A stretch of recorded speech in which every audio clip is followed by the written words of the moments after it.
그래서 우리가 암을 치료하려고 하면 일단은 산성화부터 막아야 돼요.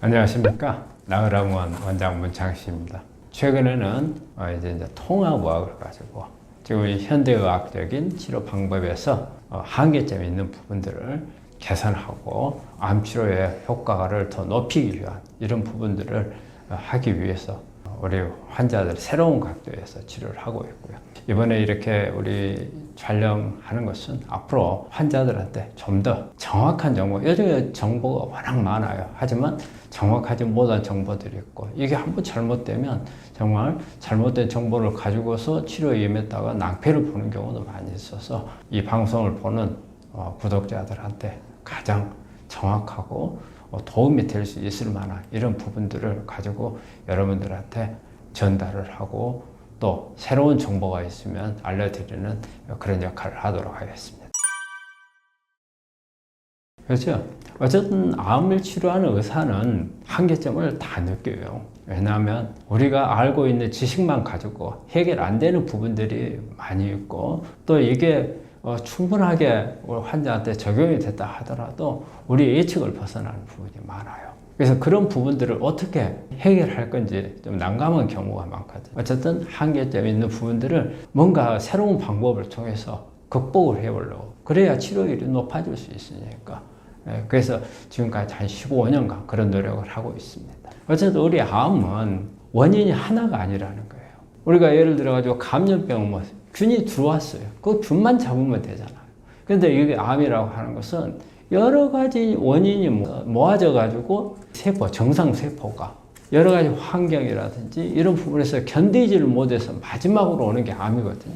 유전자 변이 문제, 그 다음에 면역 문제, 그 다음에 환경 문제, 이런 부분들이 다 결합이 돼서 암이 발생하기 때문에 치료가 하나로 되지를 않는다는 거예요. 여러 방향에서 같이 돼야 되는데, 지금 아직까지 이런 현대의학적인 치료는 어떻게 보면 한 방향에서 이 항암제를 통해서 암세포를 죽이거나 수술을 해서 제거를 하거나 이런 부분만 하다 보니까 아직은 암에 대해서 우리가 전체적인 파악을 못하고 있다고 볼 수 있죠. 그러니까는 하고 있는 나머지 부분들을 아직은 잘 모른다는 거예요.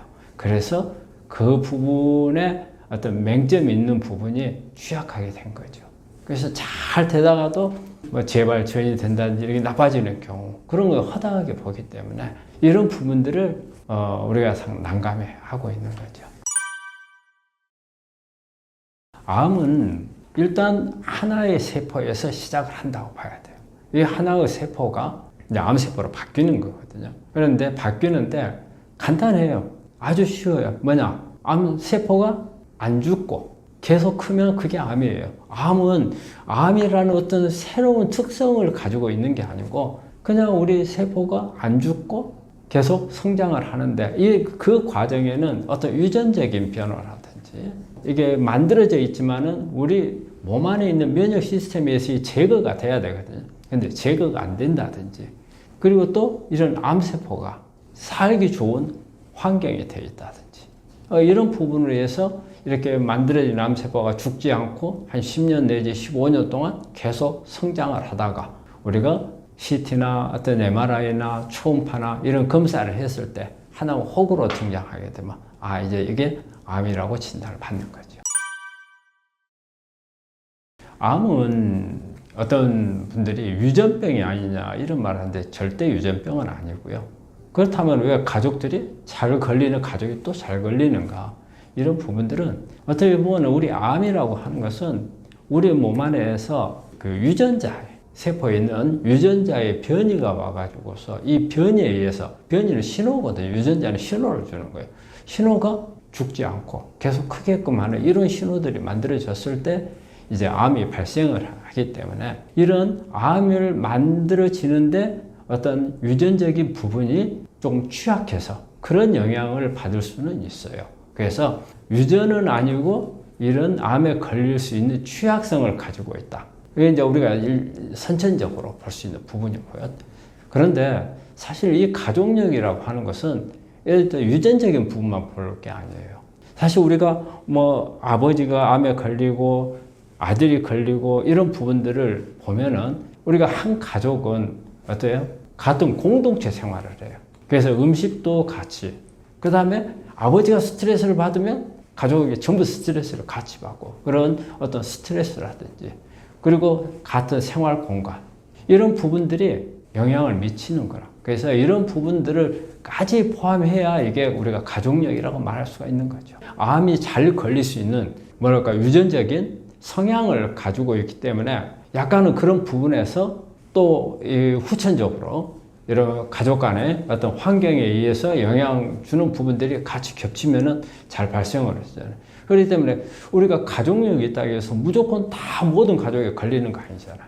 잘 관리하고 자 가족들하고 틀리게 관리를 잘했을 경우에는 안 걸릴 수도 있는 거고. 그래서 가족력은 항상 유전적인 영향 있는 부분이 있고 그리고 공동체 안에서 어떤 만들어지는 그런 요소들이 같이 관여를 하는 거라고 볼 수 있는 거죠.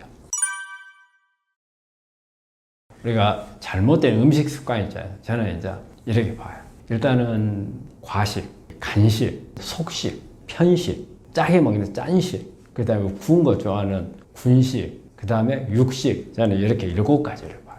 그러면 일단은 먼저 과식은 어때요? 많은 것을 먹게 되면 우리 몸 안에서는 가장 큰 역할을 하는 게 인슐린 저항이라는 게 생겨요. 인슐린 저항이 생기면 인슐린이라고 하는 것은 암을 키우는 역할을 할 수 있는 호르몬이에요. 우리가 인슐린은 당을 조절한다고만 생각을 하는데 또한 인슐린은 암이 발생했을 때 키우는 역할을. 그리고 과식을 하게 되면 이제 그런 부분이 있을 수가 있고요. 과식을 할 경우에는 우리가 남잖아요. 많은 부분이. 남았을 경우에 이게 우리가 몸 안에서 어떤 성장하는 암세포가 있다면 훨씬 더 빨리 클 수 있는 그런 영향이에요. 그 다음에 이제 간식이 이제 안 좋죠. 간식은 우리가 되게 간식을 좋아하는 사람들을 보면 저녁 간식을 좋아해요. 그럼 저녁은 먹고 어때요? 이제 자는 일밖에 안 남았어요. 쓸 일이 없잖아요. 그런데 넣어주게 되면 우리 몸에서는 이것을 다시 소화를 시켜요. 나는 자야 되는데 내 몸은 일을 해야 하잖아요. 그리고 또 남는 것을 처리가 안 되고 암이 성장할 수 있는 그런 부분들을 또 만들어줄 수 있는 거. 또 하나는 속식, 너무 빨리 먹는 거. 너무 빨리 먹는 경우는 우리가 음식을 먹게 되면 순서가 있어요. 일단 입안에서 씹지 않아요.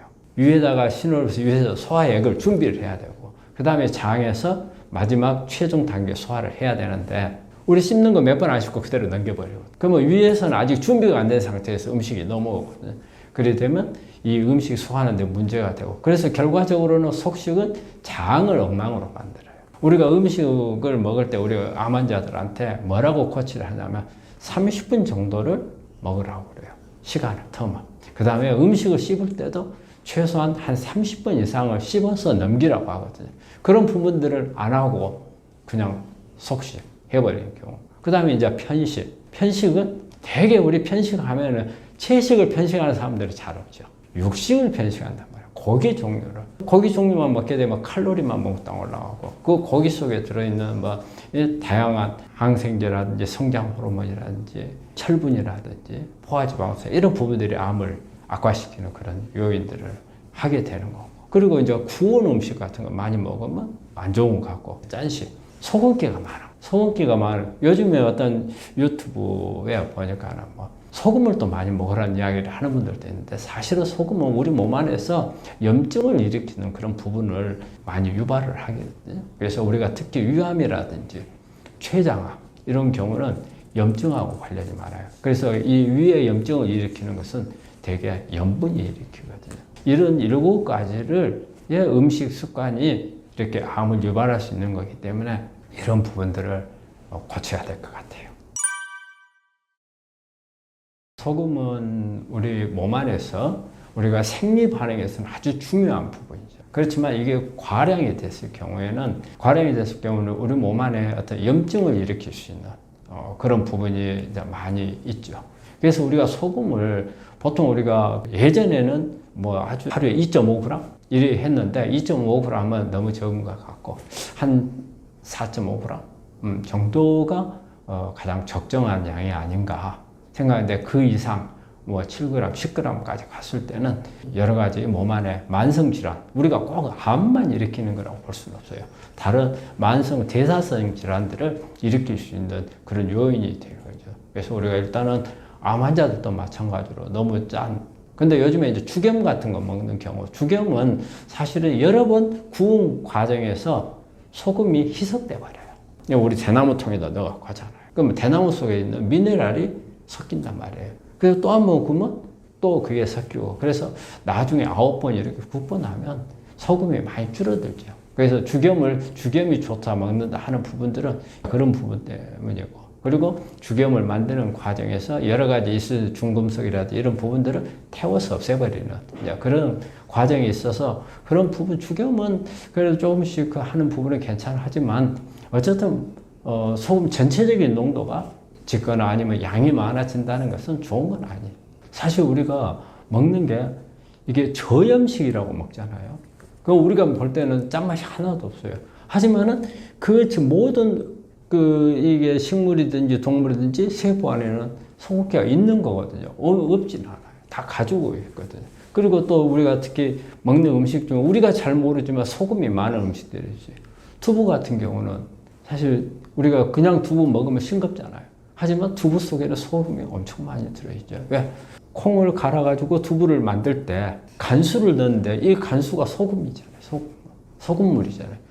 소금이 이 콩을 굳게 만들어서 두부를 만들기 때문에 실제 두부는 소금 농도가 아주 높아요. 그래서 우리가 모르지만은 실제적으로 우리가 먹는 음식 가운데서 소금은 상당히 많아진다고 봐요. 그런데 거기다 짜게 먹은 다음에 항상 오버가 된다고 봐야지. 고기는 어떤 고기를 먹느냐에 따라서 다른데, 그 다음에 첫째, 일단은 가장 중요한 것은 너무 과량 먹는 것은 아니라는 거예요. 우리가 환자들이 보통 잘 먹는다 하면 고기를 먹는다 하잖아요. 그리고 뭐 교수들이 잘 먹으라겠다 그러면 고기를 많이 먹어야 된다 이런 생각을 하는데, 고기를 먹는 양을 가지고 한번 봐볼게요. 양은 우리의 특히 이제 고기를 하면 단백질을 말하는 거잖아요. 단백질은 보통 자기 체중을 g으로 바꿨을 때 적정량이라고 그래요. 내가 어떤 60kg다 그러면 60g, 그 다음에 50kg다 그러면 50g인데 조금 더 줄이는 게 좋아요. 근데 고기는 이게 우리 환자들이 생각할 때 많이 먹어두면 우리 몸에 아주 도움이 되고 또 저장해 놨다가 또 쓰고 이럴 거다 생각하는데, 실제 단백질은 우리 몸에 저장이 안 된다는 거예요. 다 쓰고 남으면은 소변이나 간을 통해서 다 나가버려요. 그런데 우리가 만약에 많이 먹었다, 오버해서 먹었다, 그러면은 어떤 일이 일어나겠어요? 오히려 간이나 신장에서 이걸 제거를 하기 위해서 또 에너지를 또 써야 돼요. 그러면 간도 많이 먹은 능력이 붙이고 신장도 능력이 붙이고 해서 오히려 나빠요. 그렇기 때문에 많이 먹는 것은 좋은 게 아니고, 그 다음에 이제 그러면 육류를 먹는데 그러면 무조건 다 먹지 말아야 되느냐? 그럴 수는 없잖아요. 그래서 이제 먹어야 될 경우, 우리는 암 환자들한테 가능한 많이 못 먹게 하지만 먹어야 되는 경우 있어요. 그런데 먹지 말아야 될 경우 있어요. 왜냐하면 사육이나 양식을 하는 거는 안 먹는 게 좋다는 거예요. 왜냐하면 사육이나 양식을 하기 위해서는 거기에 여러 가지 성장 호르몬, 그 다음에 항생제, 그리고 육식에 되게 이런 육식에는 보면은 포화지방산이 많이 들어있거든요. 그래서 이런 부분들이, 그 다음에 철분도 많이 들어있어요. 이런 부분들이 암에는 좋지 않기 때문에 가능한 한 양식이나 사육한 것을 먹지 않는 게 좋겠고, 그리고 이제 또 하나, 그러면 어떤 것을 먹는 게 좋으냐? 특히 이제 생선 종류 같은 경우는 사이즈가 30cm 이하의 생선이 좋다 이래요. 물속에서 오래 산 생선은 수은이 중금속 농도가 상당히 높아요. 연어, 참치, 문어, 갈치, 헝것 이런 고기들은 중금속이 많기 때문에 그런 부분들을 피하고, 그래서 우리가 가장 좋은 것은 30cm 이하의 생선을 먹는 게 좋은데, 또 그러면은 날마다 많이 먹어도 좋으냐? 저는 그렇지 않다고 봐요. 저는 우리 환자한테 권하는 것은 일주일에 한 2-3번, 그 이상은 별로 그렇게 썩 좋은 거는 아니다, 그렇게 권하고 있죠. 당분이 직접적으로 암세포로 성장하는 것은 맞아요. 우리가 암세포는 포도당을 먹고 살기 때문에. 그리고 암이 좋아하는 이 단백질이 하나 있어요. 아미노산, 글루타민이에요. 글루타민은 주로 어디 있어요? 운동하는 분들 근육 기르기 위해서 쓸 때 먹는 게 글루타민. 근데 글루타민은 암세포도 아주 좋아해요. 그래서 우리가 암세포는 포도당이 필요하고 그 다음에 글루타민이 필요하고 철분이 필요해요. 이런 글루타민이 많은 단백질을 많이 먹게 되면 이런 글루타민 공급이 많이 되잖아요. 탄수화물은 직접적으로 하기 때문에 안 좋고 그 다음에 단백질은 다시 에너지 대사 과정으로 변환해서 들어가서 에너지를 쓸 수가 있어요. 그런데 가장 쓰지를 못하는 부분이 지방이죠. 지방 같은 경우는 에너지 대사로 암세포가 많이 이용을 못해요. 그래서 이제 나온 방법이 저탄고지가 이제 나오는 거죠. 당 종류만 그래서 억제한다고 해서 되는 건 아니고 단백질도 영향을 줄 수 있다는 거예요. 그게 어려운 거예요. 이게 외국에서는 그런 부분들을 해주는 데가 있어요. 정부 자료를 보내면 그것만 해주는 회사가 있어요. 그래서 보내주면 그 회사에서 분석을 다 해요. 환자는 모르잖아요. 자기가 판단할 수 있는 능력이 없으니까. 그러니까 그걸 보내면 어느 병원이 당신한테 가장 맞고 어느 의사가 당신하고 맞는 이런 수술을 많이 해보고 항암을 해본 경험이 많은 의사다. 이래가지고 소개를 해줘요. 근데 우리나라는 사실 그게 없어요. 그런 정보를 주는데도 우리나라가 좁다 보니까 그런 정보 회사가 있어가지고 할 만큼의 캐파가 안 되고 또 우리나라 같은 경우는 어떻게 보면은 정보가 투명하지 못한 부분이 있어요. 모든 대학이나 이런 데가 다 잘하고 하는 걸로 되어 있기 때문에 그런 부분들이 결정하기가 어려운데 그래서 이제 환자들이 그래서 늦어지는 경우가 많아요. 정보를 일단은 이제 우리 환자들이 얻게 되면은 나름대로 몇 개 병원에서 그러니까는 이게 너무 많은 병원에서 보면 안 돼요. 한두 개 병원 봐가지고 이걸 다른 데가 한번 자문을 받아서 이게 타당하다. 그리고 자기 자신이 서치를 할 필요가 있어요.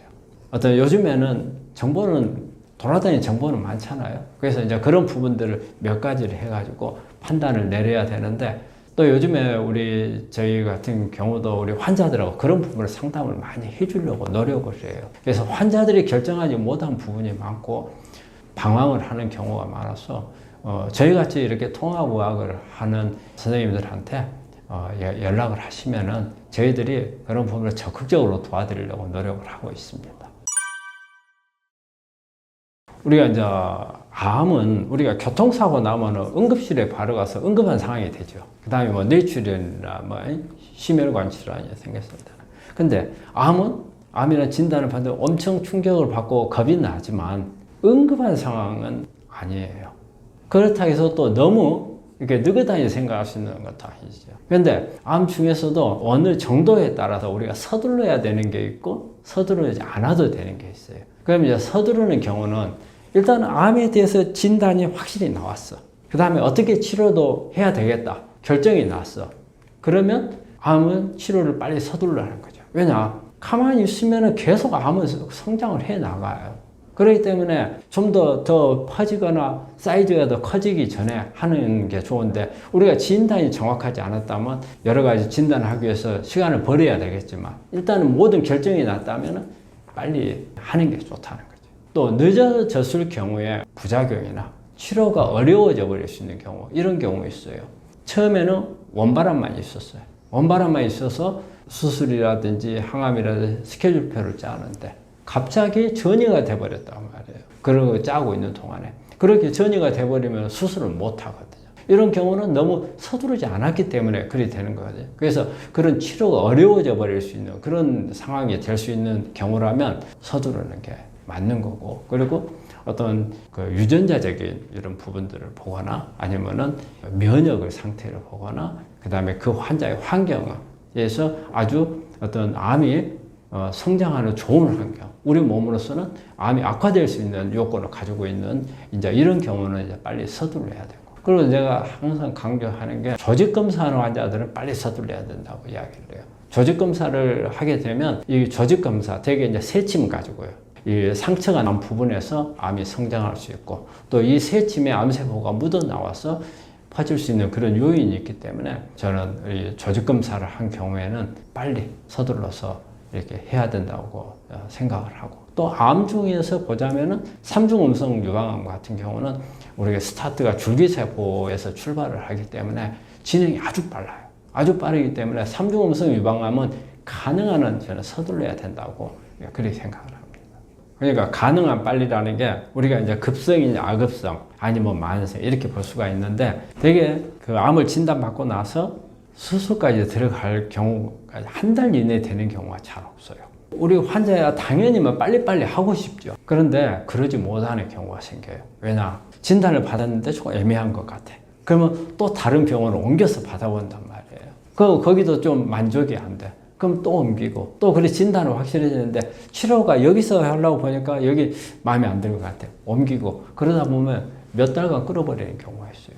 그럼 이런 경우에는 그 사이에 큰 문제가 없으면 괜찮겠지만 갑자기 전이가 돼버린다든지 아니면 어떤 중요한 기관에 접근이 돼가지고 어떤 치료를 못하게 돼버린다든지 이런 부분들이 있다는 거죠. 그래서 그렇게까지 여유를 두고 볼 질환은 아니다. 그렇다 해가지고 아주 뭐 시간을 다투는 응급도 아니다. 그러니까 그래서 이제 악업성이라는 이야기를 많이 쓰는데 저는 그래요. 우리 환자들한테 가능한 짧게. 그렇지만은 너무 서두르는 것도 안 좋다는 거예요. 서두르다 보면은 실수를 해요. 예를 들어가지고 부분절제술을 해야 될 것도 전절제술을 해가지고 어떤 특히 유방암 같은 경우 미건 성분이라든지 그리고 너무 오버한 치료가 된다든지 어떤 특히 여성들은 성직이기 때문에 이걸로 인한 어떤 스트레스를 받고 정신적인 문제도 올 수도 있고 그래서 이런 부분들을 너무 서두르다 보면 실수할 수 있다는 거죠. 그리고 또 너무 끌었을 때는 또 그로 인한 문제들이 생길 수 있으니까 아주 빨리 서두르지만 어때요? 너무 성급하지는 하지 말라. 그건 암은 아주 응급도 아니고 아주 느긋한 것도 아니다. 우리가 이제 보통 이제 기술을 이렇게 분류를 하는 데는 여러 가지 방법으로 하는 거예요. 어떤 세포 분화도에 따라서도 다르고 암종별로 분류가 또 달라요. 근데 이제 우리가 전체적으로 볼 때 이제 1기, 2기, 3기, 4기, 연기부터 있죠, 연기. 연기라고 하는 것은 그 세포 안에만 국한돼서 암이 있는 경우가 연기예요. 다른데 전혀 암세포가 있으면 그 자리에서만 있는 거예요. 그런데 이제 1기가 되면은 우리 모든 상피 세포는 받침대가 있어요. 밑에 받침대가 있거든요. 이 받침대까지 침범이 되면은 1기예요. 그 다음에 2기는 이 받침대 밑에 있는 아주 조그마한 림프절들까지 가면은 이게 2기. 그 다음에 조금 그 암이 있는 자리에서 조금 더 떨어져서 원거리에 있는 림프절에 가면은 거기가 전이가 되면 3기. 그 다음에 이제 다른 장기나 조직에 멀리 림프관이라든지 혈관을 따라서 이동을 해가지고 온 경우 전이가 있는 경우 이걸 이제 4기라고 하고 그 4기하고 말기하고도 달라요. 4기라고 하는 것은 다른데 전이가 돼 있기 때문에 4기라고 하지만 말기라는 것은 내가 그 어떤 컨디션이 너무 떨어져서 암이 악화돼서 생명이 유독한 상태 이 상태가 말기고 그러니까 우리 환자분들이 4기라 하면 말기로 생각하는데 그거는 달라요. 말기하고는. 보통은 이제 우리 암이 진단이 되고 나면은 뭐 금방 진행을 해가지고 뭐 1기가 2기 되고 막 이렇게 가는 게 아니에요. 우리 암은 보통 요즘에는 5년까지 보통 한 73% 정도 우리가 그래서 5년 생존율을 보는 거예요. 그 말기까지 가지 않는 사람들을 말하죠. 근데 이제 중요한 건 가끔 이런 경우가 있죠. 1기인 사람들이 갑자기 몇 달 안 됐는데 4기로 가버리는 경우. 그렇게 뭐 몇 달 만에 올 수 있는 경우는 그리 많지는 않아요. 그런데 올 수는 있다는 거예요. 일단은 제일 많은 거는 진단을 할 때 잘 정확하니 어느 범위까지 이게 전이가 돼 있다든지 아니면은 어떤 침투가 돼 있다든지 이런 부분이 밝혀지지 않는 경우가 있어요. 그래서 그런 경우는 특히 위암 같은 경우에 위암은 겉에 가서 평평하게 있는 거라 그러면 이게 그렇게 심하지 않다고 생각하는데 밑으로 이렇게 쫙 퍼져 있는 암들이 있거든요. 이런 암이 있으면은 정말 의사가 오진하기가 쉽거든요. 그러면 이게 1기가 아니었단 말이에요. 근데 1기처럼 보이는 거예요. 그래서 이제 이런 경우라든지 또 3중 음성 같은 이제 이런 암들은 워낙 성장하는 속도가 빨라가지고 금방 원발암만 있으면 어때 2기, 3기밖에 안 되는데 몇 달 사이에 갑자기 온 간대로 다 전이가 돼버리는 경우 이런 경우가 있고 이것도 요즘에는 신종 용어가 생겼어요. 터보 캔서라 해가지고 자동차 엔진에 터보 엔진이 있듯이 스타트에서부터 뭐 100m까지 올라가는데 뭐 3초니 뭐 10초니 나오잖아요. 그렇듯이 엄청 빠르게 이렇게 가버리는 암들이 정확한 원인을 모르고 이런 경우가 있다는 거예요. 이런 경우는 어떤 유전자를 분석하거나 또 면역을 분석하거나 그 다음에 그 사람이 가지고 있는 환경을 분석을 하면 어느 정도 우리가 짐작을 할 수가 있는데, 그래서 그런 부분들이 필요한데, 사실 1기에서 4기까지 어떤 얼마나 걸리느냐 하는 것은 그거는 측정할 수 있는 그런 방법은 없어요. 이제 커지는 경우는 일단은 항암을 하는데 말하죠. 항암제가 안 듣는 거죠.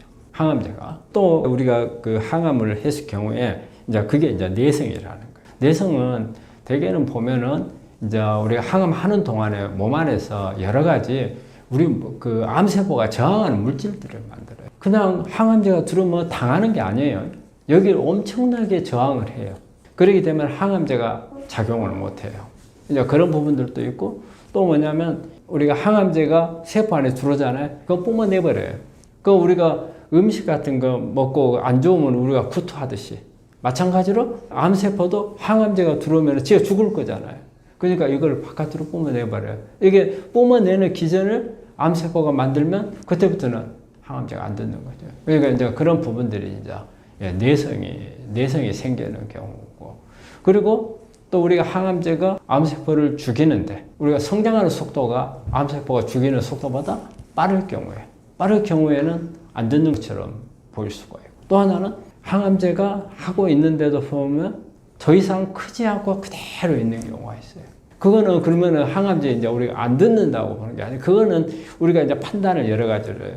교수들도 판단을 이건 안 듣는 게 아니다, 듣는다고 볼 수도 있어요. 왜 그러냐면 10개가 성장하는데 항암제가 10개를 죽이잖아요. 그러면 그대로 있는 것처럼 보이잖아요. 그럼 항암제는 일단은 죽이고는 있는 거예요. 근데 암세포가 크는 속도가 죽인 만큼 큰단 말이에요. 시간이 지나면 자연히 내성이 와가지고 안 듣게 돼요. 그래서 이제 그런 경우들이 이제 대개 보면 항암제를 썼을 경우에 잘 안 듣고 계속 성장을 하고 그런 경우가 되는 거죠. 우리가 이걸 생각해 봐요. 암세포가 에너지를 만들어서 쓸 때 이게 가장 저효율적인 방법을 쓰는 거거든요. 우리가 정상세포는 38개의 에너지를 만들어서 세포줄에 2개, 미토콘드리아에서 36개를 만들어가지고 이걸 가지고 우리가 정상적인 기능을 하거든요. 그런데 암세포는 정상세포보다 훨씬 빨리 크잖아요. 그러면 더 좋은 엔진을 써야 되는데 그게 아니고 세포줄에서 만드는 아주 저효율적인 그런 발전 시스템을 쓰거든요. 그러면 뭔가가 그런 데는 이유가 있을 거 아니에요. 그거는 이 암세포가 이걸 써야 생존을 할 수 있기 때문에 그래요. 산성화를 만들어야만 돼. 근데 포도당을 이용해서 에너지를 만드는 가운데 만들어지는 젖산이 있어요. 이 젖산이 있어야 암세포가 숨어 살 수가 있어요. 젖산은 산성이거든요. 그래서 이게 젖산을 많이 만들어갖고 세포 주변에다 뿌려주면 이 암세포에 대해서 생존할 수 있는 힘이 생겨요. 즉, 우리 면역세포 같은 경우도 이게 산성화가 되면 암세포로 공격을 잘 안 해요. 그리고 이 암세포가 조금 발전을 해서 재발이나 전이가 되는데도 산성화가 돼 있어야 좋고, 그리고 여기에서 줄기세포로 암세포는 또 발전을 하거든요. 발전을 하려면 산성화가 되어 있어야만이 그런 상태로 갈 수가 있거든요. 이게 암의 입장에서요. 암의 입장에서 산성화는 꼭 필요한 필수 조건이라. 그래서 우리가 암을 치료하려고 하면 일단은 산성화부터 막아야 되는 거예요. 그런 부분들을 산성화를 막기 위해서 많은 노력을 해야 되는데, 우리가 우리 환자분들이 자연 치유하신 분들도 뭐 좋은 거 무슨 야채, 뭐 채소, 뭐 파이토케미칼, 기능식품 다 하면서도 산성화에 대해서는 대비를 안 해요. 근데 산성화가 어떻게 보면 암이 가장 성장하기 좋은 몸 안의 환경을 만드는 거예요. 그래서 산성화는 어쨌든 최대한 막아야 돼요. 그냥 우리가 이제 몸에 산성화를 시키는데 우리 몸은 항상 산성화가 될 수밖에 없어요. 왜냐하면 우리 영양소 중에서 탄수화물, 지방, 단백질이 다 산성물질이에요. 우리가 포도당, 탄수화물 이거 하면은 젖산 만들잖아요. 젖산은 산성이잖아요. 단백질을 먹었을 경우에 소화돼서 아미노산 또 산성물질. 지방을 먹었잖아요. 지방 먹으면 마지막에 지방산. 그러면 전부 산성물질이잖아요. 이런 부분들이 일단은 전부 다 산성화를 할 수 있는 이제 그런 요인들이고, 또 이제 이런 요인들에다가 우리가 어떤 미네랄이라든지 비타민이라든지 물이라든지 이런 부분들이 충분히 가미가 돼야 대사가 잘 돼요. 대사가 잘 되는데 그런 부분들을 미네랄이라든지 이런 비타민이 이렇게 되면은 이 대사에 문제가 생겨서 오히려 산성 물질들이 훨씬 더 많아지는 이 역할을 하거든요. 그리고 운동을 많이 안 했을 때 순환이 안 돼요. 순환이. 그리고 에너지를 많이 써야 되는데 그래서 빨리빨리 순환시켜 빼야 되는데 이제 빼주지 못하는 경우. 그건 이제 물을 많이 안 마시는 경우. 암 환자들 보면은 물 참 많이 안 마셔요. 이제 암이 걸리고 나서부터는 많이 이제 마시지만 되게 물을 안 좋아하는 사람들이 많아요. 그러면 지금까지 쭉 암이 만들어지는 과정에서 몸 안에 계속 산성화가 일어났다는 뜻이죠. 그런 부분들이 이제 산성화를 유발하는 그런 요인들이 되는 거예요. 왜 물을 많이 마셔야 되는가? 이제 그걸 알아야 하잖아요. 사실 집안에 물이 없으면 어떻게 돼요? 청소도 안 되고 화장실 같은데 변기에 냄새가 나도 물이 없으면 안 되잖아요. 그 다음에 우리가 밥 먹고 나서 싱크대에서 설거지도 못하고. 그 물이 중요하듯이 우리 세포 안에서도 중요해요. 우리 세포 안에서 모든 대사가 다 일어나잖아요. 이런 부분들에서 노폐물이라든지 산화물에 만들어지면 물이 빨리빨리 이렇게 빼줘야 하잖아요. 근데 그런 부분이 잘 안 되는 거죠. 그래서 우리가 이제 우리 환자들, 저는 이제 가장 기본적으로 체크하는 게 세포 탈수를 봐요. 세포 안에 탈수. 세포가 탈수가 있다면 물이 없다는 뜻이잖아요. 물이 부족한 걸 말하잖아요. 그래서 세포 탈수가 됐는가 안 됐는가도 검사를 할 수가 있어요. 그래서 보통 우리가 정상 수치에서 한 1%만 차이가 나도 상당한 탈수가 돼요.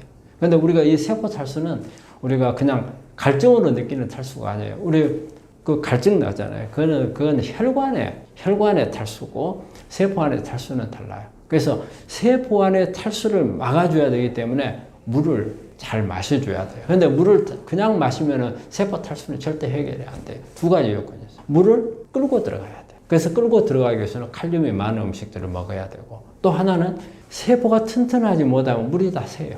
독이 한쪽이 깨져 있는데 물 아무리 부어봤자 무슨 소용이 있어요.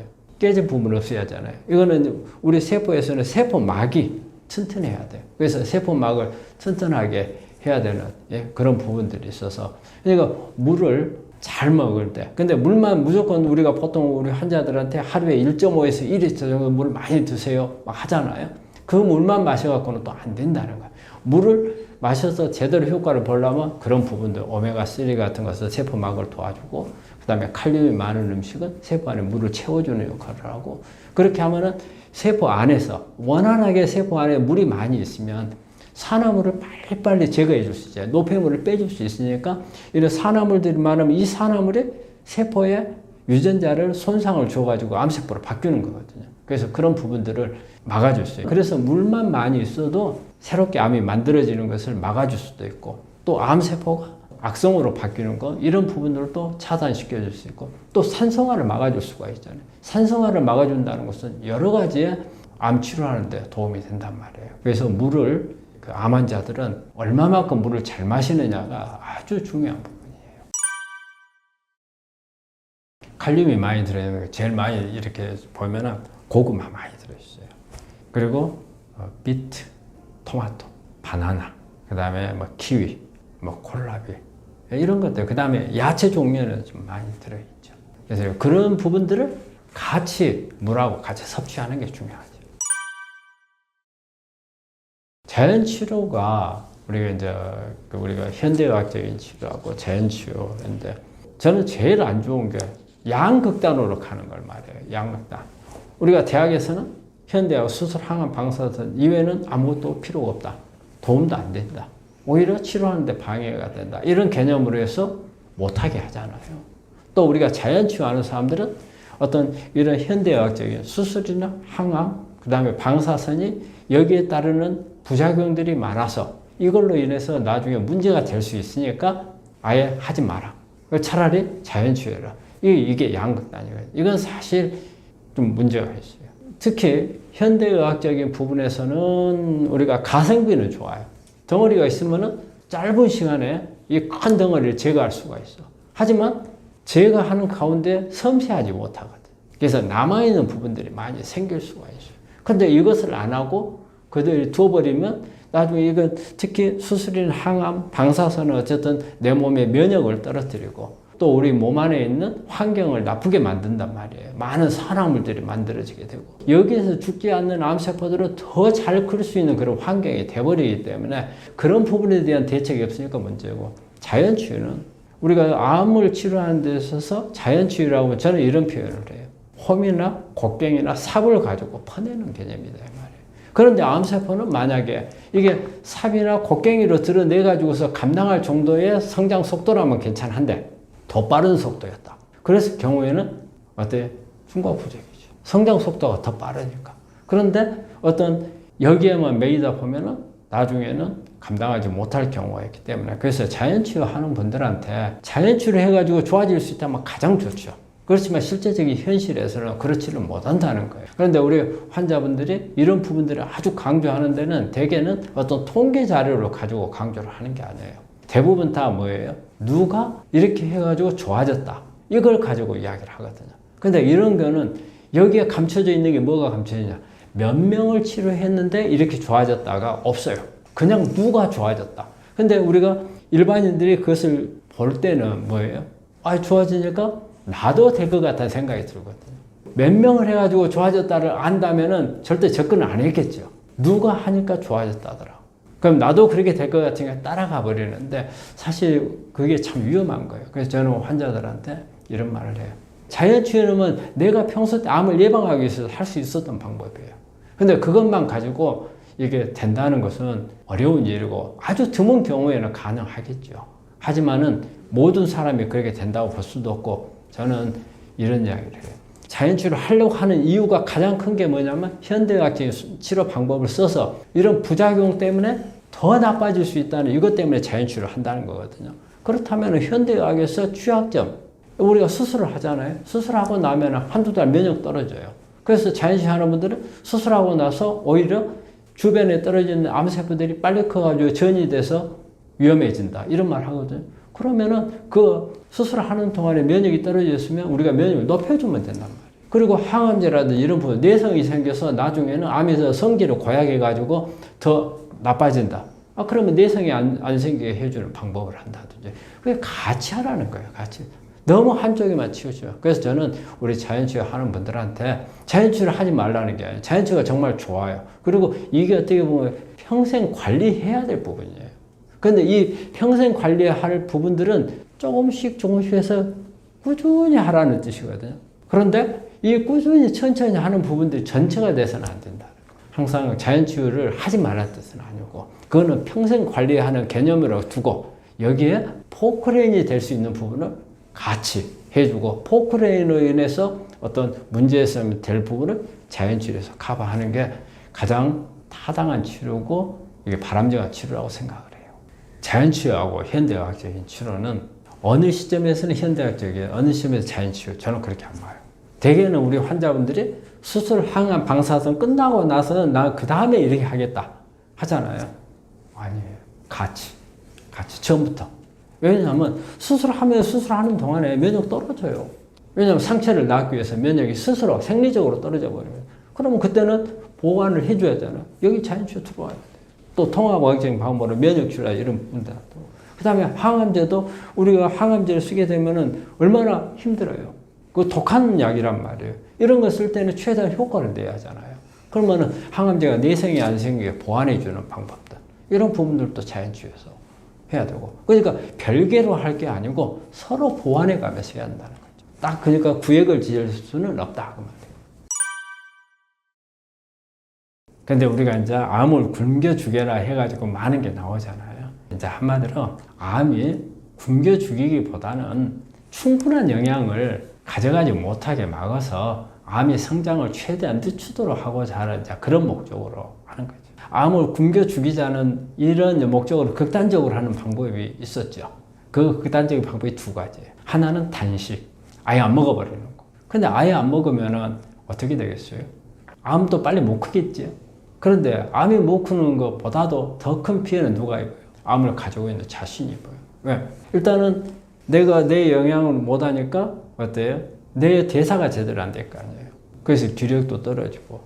그런데 또 하나는 면역세포도 영양분이 없잖아. 그럼 면역세포가 힘을 못 써요.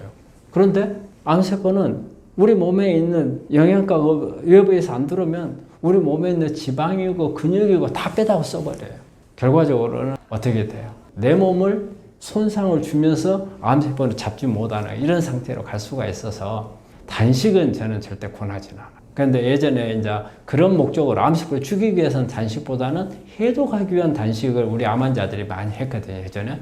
근데 해독하기 하는 것은, 우리 해독이라는 것은 우리 몸 안에 있는 노폐물, 중금속 같은 것을 끄집어내서 이 면역을 높인다는 이런 개념이었는데, 그래서 이런 목적으로서 단식을 하는 경우는 일리는 있어요. 하지만 극단적인 아무것도 안 먹는 단식, 이런 부분들은 아니라는 거예요. 그랬을 경우에는 오히려 더 나빠질 수 있는 부분들이 있고, 우리가 명인 증상이라 하잖아요. 이런 부분들이 나중에 회복하는 데도 상당히 문제가 되고, 그래서 그런 극단적으로 하는 게 단식이고, 단식은 권하지 않는 거고, 또 하나 극단적으로 가는 게 저탄고지 많이 요즘에 나오잖아요. 저탄고지가 원래는 극단적인 방법이에요. 저탄고지의 가장 큰 기준이 뭐냐면 탄수화물을 아예 끊어야 되는 거예요. 지방만 거의 대부분을 먹게끔 하는 거거든요. 그래서 탄수화물을 아예 끊지를 않으면은 저탄고지 효과가 잘 안 난다는 거예요. 한마디로 엔진을 바꿔버리는 거예요. 이 세포 안에서 암세포가 이용하는 엔진은 탄수화물을 쓴단 말이에요. 그 탄수화물을 끊어버리고, 그 정상세포는 미토콘드리아에서 지방을 이용을 해서 에너지를 만들 수 있으니까 정상세포는 에너지를 받고, 그 다음에 암세포는 못 받게 하는 그런 개념인데, 사실 탄수화물을 완전히 끊으면 견디기 어려워요, 사람들이. 또 우리 신장 같은 게 손상 올 수 있어요. 왜냐하면 이 케톤이라는 게 만들어지거든요, 우리 몸에서. 이 케톤을 가지고 에너지를 쓰게끔 우리가 저탄고지 때 유도하는 거예요. 이 케톤이 나중에 신장 손상을 줄 수 있어요. 그리고 실제적으로 이 저탄고지를 하다 보면은 견디지를 못해서 오래 가지를 못하는 그런 부분이 있어서 극단적인 이런 부분들은 아니고, 그런데 우리가 이제 약간의 변형을 해가지고 탄수화물을 약간 줄이고, 보통 15% 이하로 가면 극단이거든요. 그래서 한 25% 정도의 탄수화물을 주는 경우, 우리가 일반적인 식사에서는 탄수화물이 60%거든요. 60%, 지방이 20%, 단백질 20%인데 이 60%의 탄수화물을 한 25%로 줄이고 지방의 비율을 한 40몇 프로 높이고, 이제 이렇게 하는 방법이 중증도의 저탄고지거든요. 저는 이제 이런 부분들을 권하고, 그리고 이제 굶겨주는 방법 중에서는 이제 간헐적 단식하는 방법이 있잖아요. 그거는 보통 하루에 음식 먹는 시간을 이렇게 조절을 해가지고, 어떤 경우에는 뭐 간헐적 단식 12시간, 뭐 14시간, 뭐 16시간 이런 식으로 해서 그 굶는 시간을 이렇게 만드는데, 예를 들어가지고 아침, 점심 먹고 저녁 안 먹고 하면은 보통 한 16시간도 될 수 있고, 그 식사 타임을 조절해가지고 하는 게 이제 간헐적 단식. 이제 이런 부분인데, 대개는 이제 저녁을 굶는 방법이 제일 나아요. 왜냐하면 저녁은 먹고 자는 것밖에 없으니까. 그런 방법이 있고. 그리고 이제 평소 때 하기 좋은 방법은 소식이에요, 소식. 양을 줄여서. 한 평소에 내가 먹고 있는 것 한 3분의 2 정도까지 저는 줄이려고 하거든요. 그거는 우리가 장기적으로 할 수가 있어요. 오랫동안. 근데 이제 이런 다른 방법들은 장기적으로 하려 어렵잖아요. 근데 이거는 이제 장기적으로, 그리고 어떤 내 어느 정도 생활 패턴에 맞아지면 절대 그래 배고프지 않고 계속 유지해서 건강 유지할 수 있는데, 암뿐이 아니고 이런 다른 만성 질환들, 대사성 질환들까지도 예방할 수 있는 그런 부분이 있고, 또 이런 유사한 그런 작용을 나타내는 게 이제 거꾸로 식단이라는 게 있잖아요. 야채라든지 이런 것을 먼저 먹어서 배를 채워버리고 나면 그 다음에 밥이 안 들어가는 거죠. 그래서 결과적으로 탄수화물을 줄이는 방법, 그것도 이제 단식 중에 그런 방법들이 있죠. 우리 몸이 면역이 만들어지는 게 장에서 만들어져요. 우리 몸에서 전쟁터가 어디예요? 제일 큰 전쟁터가 장이죠, 장. 우리 장은 우리가 내부라고 안 해요. 외부라고 그래요. 인체 안쪽은 아니잖아요. 장은 어떤 관으로 되어 있잖아요. 그래서 그 안에서 외부인데 그 안에 이제 주로 뭐가 있어요? 미생물들이 많이 있죠. 이 미생물들하고 우리 몸은 대치하고 있는 거예요.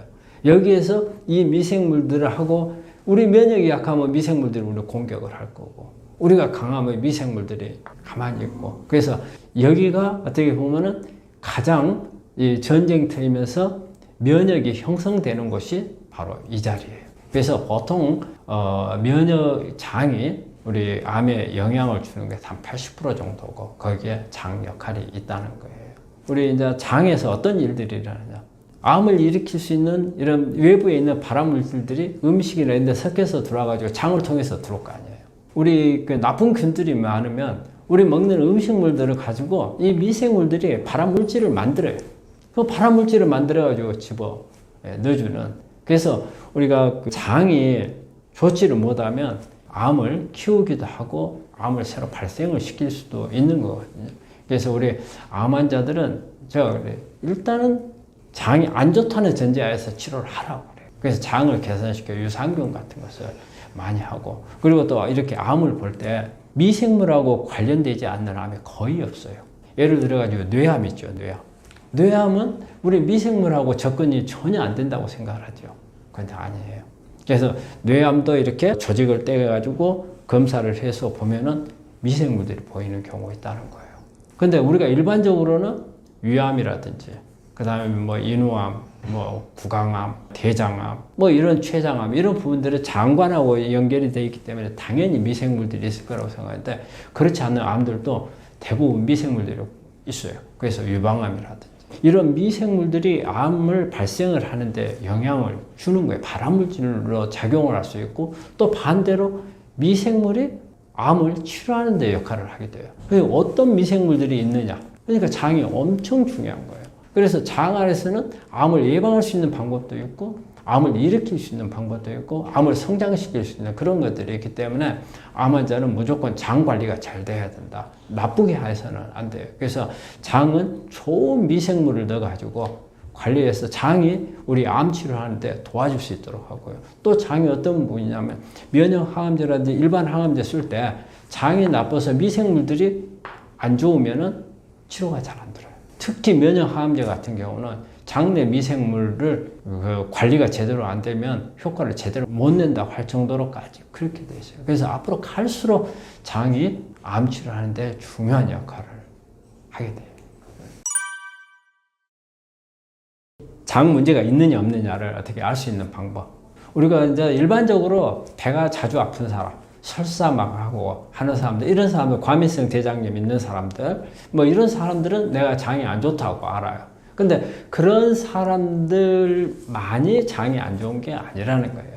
일종의 뭐 변비가 있어도 일단 안 좋고, 그 다음에 변비도 아주 심한 변비가 있고 가벼운 변비가 있어요. 그리고 가벼운 변비는 괜찮고 심한 변비면 안 좋은데 그거 아니에요. 일단 변비가 있다는 것 자체가 원활하게 우리 몸에서 이게 미생물들이 음식을 가지고 미생물들이 발효를 시키고 여기에 섞여 있는 미생물도 대변으로 빠져나가야 돼요.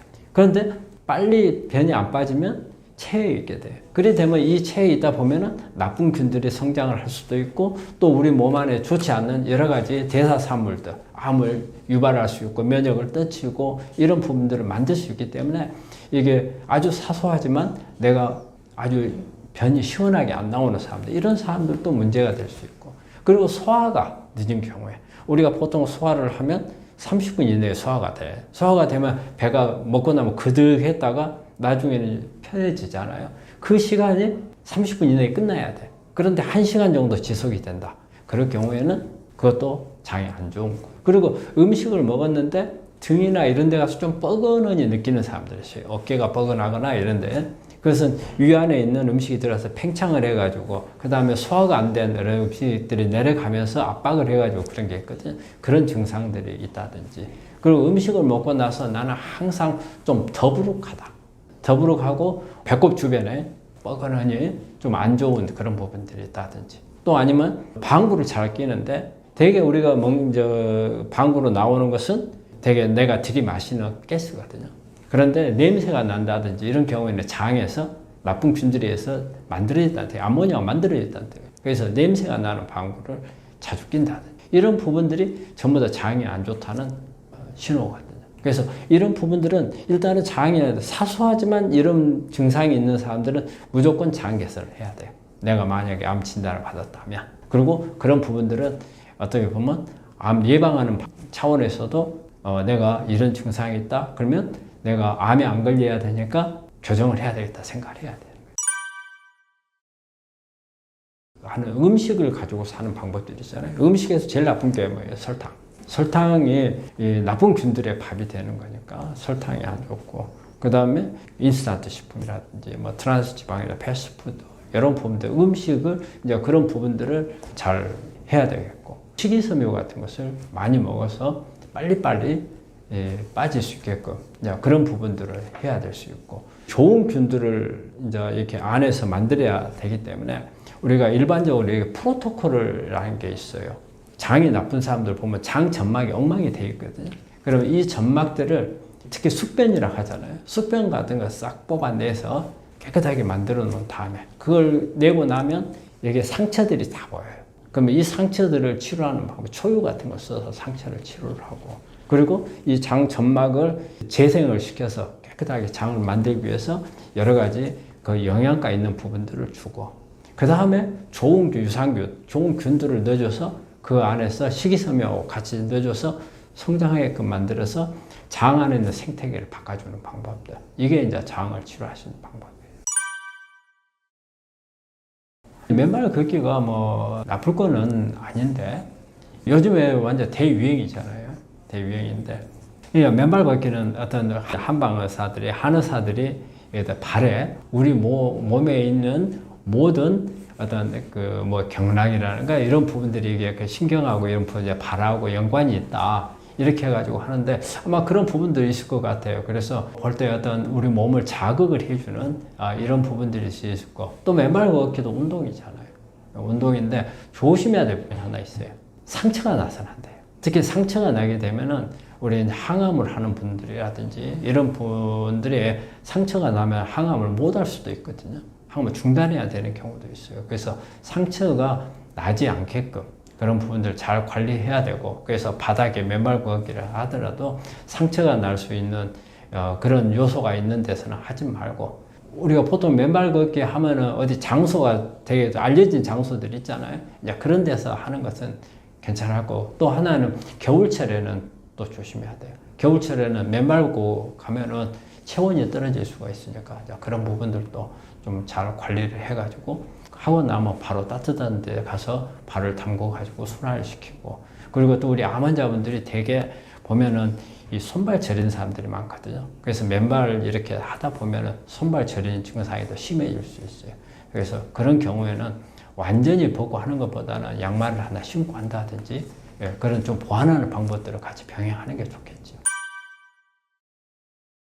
일단은 암 환자들이 할 수 있는 운동은 가장 좋은 게 유산소 운동이에요. 그리고 암 환자들이 보면 기력도 떨어져 있잖아요. 여러 가지 치료를 받다 보면은 체력도 많이 늘어져 있지만 어떤 그 한쪽에 그 수술이나 이런 곳에 기능이 장애가 온 부분들이 있기 때문에 무리한 운동을 할 수가 없어요. 그리고 뼈도 많이 약해져 있고, 그래서 가능한 이 암 환자들이 하는 운동은 그래서 유산소 운동이죠. 우리가 운동을 크게 나누면 유산소 운동과 무산소 운동이 있잖아요. 유산소 운동은 대개 뭐 우리가 걷는 거, 그 다음에 조금 하면 뭐 경보나 수영, 이제 이런 부분들이 유산소 운동. 즉 뭐냐면 산소를 이용한 에너지 대사를 시키는 거예요. 근데 무산소 운동이라는 것은 근력 운동이죠. 뭐 역기를 든다든지 아주 무리하게 땀을 뻘뻘 나고, 그 다음에 숨이 차고, 그 다음에 온몸이 막 통증이 나올 정도예요. 그런 운동을 할 때는 헐떡거린다고 해서 우리 몸 안에서 산소가 부족한 것을 만들어주는 거예요. 암세포는 어때요? 산소가 부족한 상태에서 잘 크거든요. 이게 근력 운동을 많이 하면 안 돼요. 산소를 많이 내 몸 안에다가 넣는 운동을 해야 돼요. 그게 유산소 운동이에요. 그래서 우리 암 환자들이 종종 이제 어떤 운동을 해야 되냐고 물어보는데 간단해요. 잘 걸어라 그래요. 잘 걸어라. 그런데 또 이게 있어요. 근력 운동이 약간 필요해요. 왜 필요하냐면 우리 암이 있게 되면 많이 못 움직이고 수술, 항암, 방사선 하는 동안에 기력이 떨어지니까 침대 생활하는 경우가 많아요.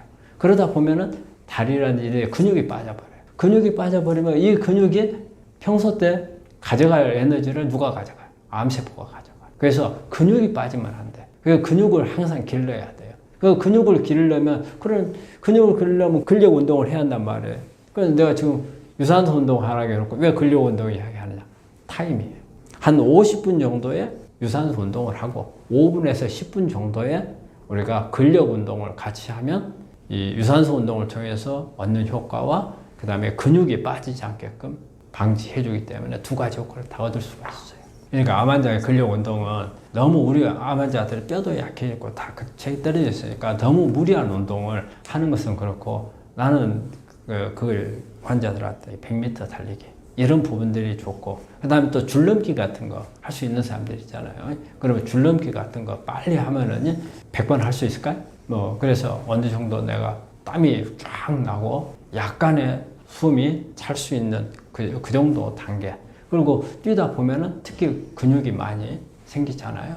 그래서 그 정도에 하는 거지. 암 환자한테 그 무리하게 막 들고 하는 이런 그런 부분들은 권하지는 않고. 우리 글루타치온이라 하면은 우리 몸에서 해독 물질로 가장 중요한 성분 중에 하나가 글루타치온이죠. 우리가 간에서 글루타치온을 가지고 이제 주로 해독을 하는 건데 그 암하고 이렇게 관련해서는 어떻느냐. 근데 글루타치온은 양면성을 가지고 있다고 그래요. 하나는 그 세포 안에서 암이 만들어지는 것은 세포 안에서 산화물들이 많아가지고 이 산화물이 핵에 있는 유전자를 손상을 시켜가지고 변이가 일어나서 암이 되는 거잖아요. 그래서 이런 산화물들을 해독시켜주는 게 글루타치온이 하는 거예요. 비타민 C하고 글루타치온이 하여서. 그래서 암을 예방하는 차원에서는 글루타치온이 큰 역할을 해요. 그런데 또 반대로 암에서 나쁜 역할을 하는 부분도 있어요. 어떤 부분이냐면 암세포는 정상세포보다 세포 안에서 엄청나게 산화물을 많이 만들어요. 많이 만들다 보니까 이거를 해독을, 저도 살기 위해서 해독을 시켜야 되는 거라. 우리 암세포도 우리 항암제나 방사선이 암세포를 죽이는 원리가 산화물을 너무 많이 몽땅 만들어서 넣어줘갖고 죽게끔 만드는 거거든요. 그래서 암세포도 안 죽기 위해서는 엄청나게 글루타치온을 빼들어가요. 암세포가. 그래서 우리가 글루타치온을 특히 항암제를 사용하고 있을 때 지금 한참 산화물을 만들어서 지금 암세포를 죽이려고 하는데 글루타치온을 주게 되면 오히려 항암제 효과가 안 나죠. 그럼 결과적으로 항암제에 내성이 생기는 이제 그런 역할을 해줄 수가 있어요. 그래서 우리가 요즘에는 그 글루타치온이 암에 도움이 될지 도움이 안 될지 이 부분이 논란이 많아요. 그래서 아직까지도 결론이 안 나오고 그 다음에 환자마다 효과가 다르리라고 봐요. 그래서 그 사람이 가지고 있는 유전적인 소외, 그 다음에 시기라든지 그 다음에 환경이라든지 이런 부분들하고 관련되어 있기 때문에 글루타치온에서 어떤 이 효과라든지 아니면은 어떤 이 안 좋은 부분이라든지는 조금은 애매한 부분이 있어요. 그래서 저는 우리가 글루타치온이 암세포를 공격할 수 있게끔 하는 게 셀레늄을 같이 쓸 경우에는 우리가 암세포가 글루타치온을 몽땅 빼들어 갔어요. 근데 셀레늄을 같이 넣어주게 되면 글루타치온이 기능을 못하도록 세포 안에서 막아줄 수가 있어요. 그렇게 해서 오히려 암세포를 괴사시킬 수 있는 그런 기전이 있다는 그런 연구 자료도 많이 있거든요. 그래서 글루타치온을 꼭 쓴다면 저는 셀레늄하고 같이 쓰면 효과가 있다 이렇게 보는 거예요. 암 환자의 불면증이라는 게 통계 자료에 보면 한 30에서 50%라고 이렇게 나와 있어요. 근데 내가 볼 때는 실제는 한 60% 이상 암 환자들의 불면증이 있다고 봐요. 이게 불면증이라고 하는 것은 내가 이렇게 잘 수 있는 환경이나 요건이 갖추어짐에도 불구하고 잠이 들지 않는 이런 경우잖아요. 근데 제일 암 환자들이 불면증의 가장 큰 원인이 스트레스예요. 왜? 암이라는 진단 때문에. 암이 자기가 뭐 암을 가지고 있다는 것 때문에 벌써 암이라는 진단을 받을 때부터 충격을 받았잖아요. 그러니까는 그 스트레스 때문에 우리가 잠이라고 하는 것은 아주 스트레스가 없는 상태에서 충분히 잠을 잘 수가 있거든요. 스트레스가 있으면 일단 우리 각성 호르몬이 떨어지질 않아요. 그러니까 잠을 잘 자는데 각성 호르몬이 안 떨어지니까 잠을 못 자는 거예요. 편해지면 잘 잘 건데 편할 수 있는 방법이 그리 쉽지 않잖아요. 그렇기 때문에 스트레스를 어떻게 쓰는지 해결해 줘야 되는 그런 문제가 있고 또 하나 이제 올 수 있는 부분은 우리가 이제 수술을 한다든지 항암을 한다든지 그러면 여기에 따른 부작용이라든지 그 다음에 이제 통증이라든지 이런 부분이 잠을 이제 방해를 하는 거죠. 잠을 잘 못 자게 만들고 또 특히 우리가 항암을 하게 되면 스테로이드를 많이 쓰거든요. 스테로이드는 일종의 각성 호르몬이거든요. 그러니까 결과적으로는 이제 잠을 못 자게 되는 이제 그런 상황이 되는 거죠. 그래서 이런 부분 우리 환자분들이 암 환자들이 불면증을 가지고 있는 분들이 그리 많고 어떻게 해서 불면증을 해결할 건가 이 부분들이 상당히 중요하죠. 불면증을 해결하는 방법 이런 부분들을 보자면 일단은 스트레스를 없애는 게 가장 크잖아요. 근데 스트레스를 없애려면은 내가 스트레스를 가지고 싶어서 갖는 건 아니잖아. 근데 내가 암이라는 것에 대해서 불안하고 이런 부분들이 있기 때문에 그렇잖아요. 그럼 이 사람이 그런 스트레스를 풀려면 내가 이 암 때문에 내가 나빠지지 않을 거고 내 이 암 때문에 죽지 않을 거다는 어떤 그런 인식이 있어야 풀어질 거 아니에요. 우리 환자들한테 그거 심어주는 게 중요해요. 그거 심어주려면 우리 의사는 당신은 암 가지고 절대 안 죽어. 이 말 가지고 그 사람이 안심하지는 않잖아요. 그거 가지고는 안 된단 말이에요. 그러면 우리 환자가 암이라는 게 죽는 병이 아니다는 걸 인식을 시켜줘요. 요즘에는 암이 벌써 완치율이, 5년 생존율이 73% 가까이 되고, 수많은 약이 나오고, 그래서 그만큼 이제는 만성질환이라고 하는 거, 이런 부분들을 이제 인식을 시켜줘야 되고, 그 다음에 앞으로 많은 치료들이 나올 테니까, 그래서 암 가지고 죽기는 어렵다. 이제 이런 부분들, 그러니까는 어떤 근거를 가지고 이 사람이 이성적으로 이해를 할 수 있는 방법을 써줘야만이 스트레스가 해결이 돼요. 그래서 암 환자들은 상담을 많이 해야 돼요. 그래서 이제 그런 부분들을 같이 하고 그 기력이라든지 체력이라든지 이런 부분들이 떨어지면 떨어질수록 더 다운이 되면서 이제 그런 부분들이기 때문에 그런 부분도 이제 같이 좀 조절을 해줘야 되는 거죠. 체온 면역학이라고 있어요. 이게 체온하고 면역하고는 이렇게 항상 비례를 해요. 체온이 1도 올라가면 면역이 100% 올라간다. 그리고 1도가 떨어지면 30% 정도 면역이 저하가 된다. 이제 이렇게 표현을 하는데 우리 암 환자들은 대부분 다 보면 저체온이에요. 그게 암세포에다가 에너지를 많이 뺏기게 되고 그리고 암이 잘 발생하는 이유 중에 하나가 보면 미토콘드리아의 기능이 떨어진 사람들한테서 암이 잘 생기거든요. 암세포는 미토콘드리아의 에너지를 만드는 데 이용을 안 해요. 세포 질만 이용을 하니까. 결과적으로 그러니까 미토콘드리아의 기능이 강하면은 암세포로 잘 안 바뀌어요. 그러니까 미토콘드리아의 기능이 떨어져 있기 때문에 암세포가 발생을 하고 미토콘드리아 기능이 떨어진 사람들이 체온이 낮은 거죠. 에너지를 많이 못 만드니까. 되게 체온이 암 환자들이 체온이 떨어지고 체온이 떨어지다 보니까 면역이 떨어져 버리는 거예요. 그래서 어떻게 해서든지 암 환자들은 체온을 높여줘야 된다는 거예요. 사실 우리 병원에 한 3년 동안 우리 환자들을 대상으로 해가지고 이 온열 치료를 한 데이터를 가지고 내가 발표를 했는데 우리가 이제 고주파 치료라는 게 있고 국부적으로 하는 게 있고 그 다음에 이제 전신 온열을 하는 방법이 있어요. 체온이 어느 정도 올라가는가를 한번 재봤어요. 고주파나 이렇게 온열 치료를 하기 전에 가장 저체온으로 나온 사람들이 36도 3부, 어떤 사람은 36도, 대부분 다 36도 5부 이하예요. 이렇게 온열 치료를 오랫동안 하다 보니까 오랫동안 한 사람들 평균 체온이 한 37도까지 올라가요. 그리고 국부적으로 하는 온열 치료를 하니까 한 7도 5부까지 올라가고 여기에 전신 온열을 같이 해준 사람들이 38도 3부까지 올라가더라고요. 그런 사람들을 38도까지 올라간 사람들을 우리 또 이게 우리 온열 학회에서 면역 세포가 얼마나 올라가는가 이런 부분들을 조사를 한 게 있거든요. 거기에 보면은 상당히 체온이 올라감에 따라서 NK 세포 활성도가 올라가는 게 나왔거든요. 이런 것을 보듯이 우리 암 환자들하고 체온하고는 아주 밀접한 관계가 있고 그리고 체온을 가능한 높여야 되고요. 그게 기본적인 원리를 보면은 체온이 높아지면 우리 몸에서는 체온을 외부 적이라고 봐요. 그래서 이 적에 대항하기 위해서 막 면역을 활성화를 시키는 거예요. 싸우기 위해서. 그것을 이용을 하는 거거든요. 그래서 우리 암 환자분들은 어떻게 해서 이제 체온을 올려야 돼요. 그래서 체온을 올리는 방법, 우리 한국 사람 특히 좋잖아요. 온돌에서 많이 생활하고. 그리고 요즘에는 온돌에 안 있으면 전기 장판이라든지 물 순환시켜갖고 매트리스 하는 이런 방법들도 있고, 그 다음에 또 사우나 좋아하고, 찜질방 좋아하고, 이런 부분들도 다 어떻게 보면은 도움이 되고, 또 특히 요즘에 우리 환자들한테 권하고 싶은 게 겨울이잖아요. 날이 추워진단 말이에요. 이때는 어떻게 해서든 체온을 높이는 방법을 찾아야 돼요. 그래서 가장 좋은 방법이 겨울에 추울수록 운동을 더 열심히 하죠. 운동을 열심히 하게 되면 체온이 올라가거든요. 암하고 체온하고는 아주 깊은 관계가 있고 암을 치료하는 데 있어서 체온 관리를 못한다? 그러면 실패할 가능성이 많습니다. 그러니까 물을 마실 때 찬물을 마시는 게 별로 안 좋아요. 찬물을 마시는 것은 열을 떨치잖아요. 교감신경을 항진시켜요. 그러니까 이게 일종의 우리 몸에서 스트레스예요. 스트레스이기 때문에 결과적으로는 우리 또 체온을 올리는 시스템이 가동이 돼야 하잖아요.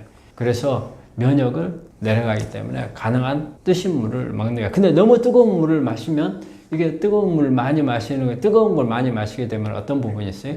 또 이것도 암에 영향을 주잖아요. 특히 구강암이라든지 인후암, 식도암에 영향을 주기 때문에 너무 뜨거운 물보다는 약간 따뜻한 물 이런 게 좋다고 볼 수 있죠. 사실 이 성생활이 상당히 난제 중에 하나예요. 근데 결론 이야기하자면 암 환자의 성생활이 아주 중요하다는 거예요. 우리 환자들이 가끔 이런 걸 물어봐요. 이 암 환자가 성생활을 하면은 암이 나빠지느냐? 그걸 물어보는 사람이 있고요. 또 하나는 내가 건강한 사람하고 성관계를 하게 되면 그 사람한테 암이 옮기는가? 이런 걸 물어보거든요. 근데 전혀 그렇지 않다는 거예요. 전혀 암은 이렇게 옮겨주는 병이 아니에요. 전염병이 아니에요. 내 몸 안에서 암세포는 내 몸 안에서만 크는 거지 내 몸을 벗어나는 순간 그거는 바로 괴사돼 버리는 거기 때문에 절대 그렇지 않고, 그 다음에 성관계를 해서 나빠지느냐? 그렇지 않고 오히려 더 좋을 수도 있고. 그래서 성생활이 아주 중요한데 이제 우리 환자들이 성관계를 하지를 못하는 경우가 많아요. 그거는 심리적인 부분이 첫째 하나 있어요. 왜냐하면 내가 암 환자야. 암 환자인데 내 남편한테 성관계를 하자고 할 때 저 사람이 아픈 사람이 무슨 놈의 성관계를 요구해? 이렇게 생각할 수 있단 말이에요. 또 남편 입장에서는 생각할 때 와이프가 암 환자인데 내가 아픈 사람을 놔두고 내 즐기자고 성관계를 하자게? 이런 서로 간에 이런 생각 때문에 안 이루어지는 경우가 많아요. 암 환자의 성생활이라는 것이 하나의 이렇게 주 과제로서 이렇게 여러 가지 연구되어 있는 부분들이 많이 나오거든요. 보면은 서로 간에 그 교감을 해서 그런 부분을 털어놓고 이야기를 하고 이렇게 할 수 있는 그런 부분들을 만들면 되게 우리 암 환자들이 이게 성생활을 잘 하게 되면 어떤 부분들이 효과가 나느냐면요. 일단 스트레스가 줄어들어요. 내가 그냥 단순하게 환자가 아니고 내가 이렇게 하나의 인격체로서 상대방한테 존중을 아직 받고 있다. 이런 부분이라든지, 그 다음에 우울증 같은 게 올 수 있는데 그런 부분들도 줄여줄 수 있고, 그 다음에 불안증도 줄여줄 수가 있고, 그리고 자존감을 이제 얻을 수도 있어요. 그래서 이런 어떤 심리적인 부분을 높여주는 효과가 있고. 자, 그러면 어떤 치료적인 개념에서는 어떠느냐? 성관계. 우리 환자들이 그런 거 물어봐요. 더 나빠지느냐? 오히려 좋아진다는 거예요. 그러면 어떤 부분을 볼 수 있냐면 이론적으로 항암 역할도 할 수 있어요. 예를 들어서 이게 성관계를 하면 여성, 특히 호르몬 양성의 유방암 환자들 같은 경우는 그 여성 호르몬 때문에 암이 크는 거거든요. 그 반대가 남성 호르몬이거든요.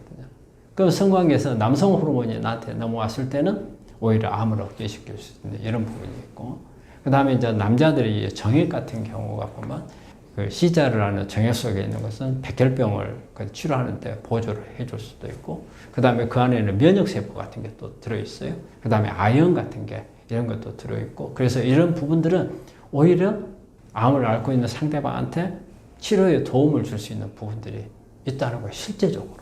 그래서 어떤 심리적인 효과도 있고, 그 다음에 이렇게 관계를 함으로써 그 치료하는데도 도움이 될 수가 있기 때문에 가능하면 성관계는 유지하는 게 좋고, 심지어는 우리가 말기인 환자들도 성관계를 할 수 있으면 하라는 거예요. 그거는 삶의 질을 높여준다는 거예요. 그래서 우리가 성관계 이런 부분들은 우리 본능적인 부분이고, 그리고 내가 인간으로서 내가 아직까지 성관계를 할 수 있는 그런 능력이 있다면은 그런 부분들을 하고자 하는 욕구가 있는 부분이거든요. 그런 부분들을 억제를 할 필요가 없고, 그런 부분들을 충분히 할 수 있도록 또 상대방이 배려를 해줄 수 있는 그런 부분이 있어야 돼요. 그래서 이 관계에 있어서는 정말 서로 간에 털어놓기 어려운 부분이 있기 때문에 저는 우리가 의사들이 이런 부분들에서 상담자 역할을 해야 된다고 봐요. 그래서 저는 우리 강의를 할 때 이런 부분에 대해서 환자들이 질문을 하면은 꼭 답을 해주고, 특히 이런 것 때문에 이혼하는 경우가 더 많아요. 환자들이. 그러니까 이게 이제 단절이 되는 거예요. 근데 남녀 간에 이게 단절이, 성관계가 단절이 되다 보면은 극단으로 가면 이혼까지 가는 경우가 많은데, 이런 부분들을 잘 해결해 준다면 그런 부분들을 막아줄 수가 있고, 암 환자들이라는 게 그런 부분 때문에 이혼까지 간다면 이 충격이 더 암을 악화시킬 수 있거든요. 그런 부분도 막아줄 수 있는 효과가 있어서, 그래서 이게 우리 암 환자들의 성생활이라는 것은 아주 중요한 부분이에요. 암 환자가 두려움을 극복하려면, 어때요? 암 진단을 받았잖아요. 진단 받았는데 여러 분류로 나눠요. 진짜 별거 아닌 것처럼 생각하는 사람이 있어요. 그래? 그거야 암 가지고 뭐 죽겠나? 이렇게 생각하는 사람이 있는데, 또 어떤 사람은 완전 자포자기 해버리는 사람이 있고, 그 다음에 더 심한 사람들은 부인을 해요. 나는 암이 아니야. 그리고 누가 와서 너 진단 맞아? 그러면 그 사람 쳐다보려고 안 해요. 부인을 해버리는 경우. 그래가지고 이런 사람들은 아무것도 못하고 멍하니 있어버리는 사람들. 이런 이제 다양한 부류로 나오는 거예요. 그런데 이제 어느 정도 시간이 지나면 이거에 대해서 이제 내 머릿속에서 이걸 여러 가지로 분석을 하고, 내가 그걸로 인해서 스트레스를 받고 내가 힘들면 안 되기 때문에 그걸 극복하는 방법들이 안에서 막 만들어져요. 우리 몸 안에서, 우리 머릿속에서 만들어진다고. 그래서 이거를 내가 어떤 극복할 수 있는 에너지로 이렇게 전환을 시켜가지고 의욕을 만들고 하는 사람들이 있고, 또 어떤 사람은 내가 의욕은 없어. 하지만 내가 살아야 된다. 노력해야 된다. 그래서 노력을 하려고 하는 그런 타입이 있고, 또 어떤 타입은 아예 나 몰라 하고 가버린단 말이에요. 어쨌든 그 세 사람 다 두려움은 다 있어요. 그럼 이제 그 부분들을 이제 극복을 해야 하잖아요. 극복을 하려면 무조건 암 이길 수 있어. 그러니까 네 잘해봐. 이래가지고는 절대 극복을 못해요. 이 사람한테 극복할 수 있는 어떤 희망적인 부분을 만들어줘야 돼. 그럼 이제 그런 부분들이 뭐냐면, 암이 어떤 내 목숨을 앗아갈 정도에까지 그런 부분이 아니다는 걸 심어주고, 또 그 사람이 가지고 있는 상황에서 그 사람이 예를 들어서 뭐 사기 말기로 발견이 됐다. 그러면 참 아무리 설명을 해도 어렵겠죠. 그런데 완전히 풀 죽어가지고 다운이 돼 있는 경우가 많아요. 그럼 이런 환자들한테는 우리 통계자를 보여줘야 돼. 봐요. 이 암은 예를 들어서 유방암이다. 1기, 2기밖에 안 됐어. 이거는 5년 생존율이 90%야. 그런데 뭘 걱정을 해? 이런 부분 의외로 다운이 된 사람들 많다. 그러면 이런 사람들한테는 암에 대한 통계 자료를 보여줄 필요가 있어요. 그래서 그 사람들이 이걸 보고 내가 좋아질 수 있는 가능성이 90%네? 그러면 어때요? 안심을 할 거 아니에요. 그래서 그때 이제 두려움에서 벗어날 수가 있고. 그런데 암 환자들이 그런 거 가지고도 안 될 때가 있어요. 그러면 이제 이때는 또 뭘 가지고 하느냐? 온갖 치료법들을 다 설명을 해줘요. 저 같은 경우는 앞으로 이런 치료들이 나온다. 그런데 이런 치료율은 생존율이 몇 프로 정도까지 되는 이런 치료법들이 나온다. 그러니까 당신이 그런 치료법들이 다 나올 때까지 잘 몸만 간수하고 있으면 얼마든지 치료가 될 수 있으니까. 그런 부분들이 이 환자가 암을 이길 수 있다는 그런 부분들을 할 수 있도록 어떤 근거를 만들어줘야 돼요. 단순히 무조건 이렇게 좋아질 거야. 이런 부분 가지고 설득이 잘 안 돼요. 그런데 우리가 이제 예를 들어서 종교를 가지고 있는 사람이라든지 심신요법을 하고 하는 사람들은 그걸 통해서 어떤 극복할 수 있는 힘이 생길 수는 있어요. 근데 그렇지 않은 사람들은, 많은 사람들은 그렇지를 못하거든.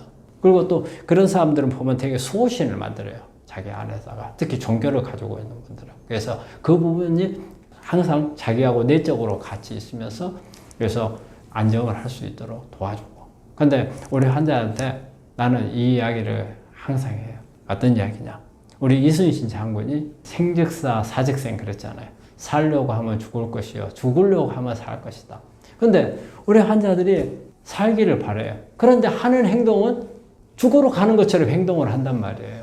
그래서 우리 인생이라는 것은 어쨌든 한번 살고 나면 가는 거다 그 말이에요. 누군가는 한번 가는데 좀 빨리 가느냐 늦게 가느냐 차이밖에 없다. 그런데 뭐가 그리 두렵냐. 남들은 안 가고 나 혼자 간다면 두려울 거지만 다 가는 거니까. 대신 내가 살려고 발버둥 치면은 진흙탕 속으로 더 빠져들어가서 안 좋아진다. 그게 스트레스가 되니까 운명은 제천이다. 하늘에 맡기고 내가 뭐 죽어도 좋아 했을 때 당신은 살아난다. 그래서 항상 남 환자들한테 교육시키면서 그 말을 해요. 아니 생즉사 사즉생. 이것을 말하거든요.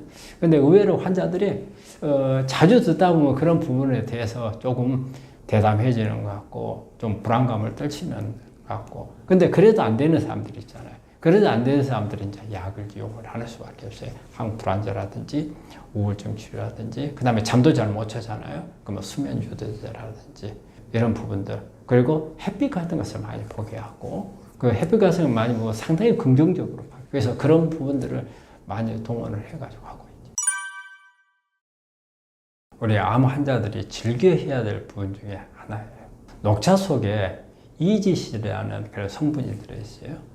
에피갈로 카테킨 갈레이트라는 건데, 이거하고 그 다음에 이제 그린티 카테킨이라 해서 녹차 속에 들어있는 여러 가지 물질들, 복합 물질이죠. 이런 부분들이 이제 항암 작용을 해요. 신생혈관, 암은 신생혈관이 만드는 게 아주 고약한 거거든요. 영양 공급을 해서 지가 스스로 신생혈관을 만들어요. 이런 부분들을 차단을 하고, 그 내성이 생기는 것도 막아주고, 그 다음에 줄기세포로 가는 것도 차단시켜주고, 그래서 이렇게 다양한 기능들을 가지고 있는 게 이 녹차 속에 들어있는 EGCG거든요. 그런데 우리가 녹차가 여러 종류가 있어요. 우리 녹차는 이렇게 발효를 시키느냐 안 시키느냐에 따라서 이 녹차 종류가 달라지잖아요. 보통 우리가 이제 일반적으로 우리가 쓰는 녹차는 되게 이제 발효를 안 시키고 볶잖아요. 이제 덮은다고 표현을 하는데, 이렇게 쓰는 경우가 있고, 그 다음에 우리 우롱차 같은 경우는 반틈만 발효시키는 거. 그 다음에 이제 보이차나 홍차는 완전 발효인데, 이지씨는 발효가 안 된 상태에서 가장 농도가 높아요. 그래서 우리가 그 녹차로서 가장 그 EGCG가 많은 것을 한다면, 우리나라의 그 녹차, 뭐 우전이라든지 녹차 종류가 여러 가지 있잖아요. 뭐 세작, 중작, 대작 하는데, 우전에 보면 EGC가 제일 높아요. 그 다음에 일본에 보면은, 일본에 마차라고 하기도 하고 말차라고 하기도 하고, 그래서 특히 우리 이제 외국에서는 일본 그 말차 이걸 이용을 해서 이제 그 EGC가 맞은 녹차 제품을 많이 하죠. 그래서 가능한 한 발효된 것보다는 그 우리나라에서 하는 것은 볶은 거고, 일본에서 말차는 찐 거란 말이에요.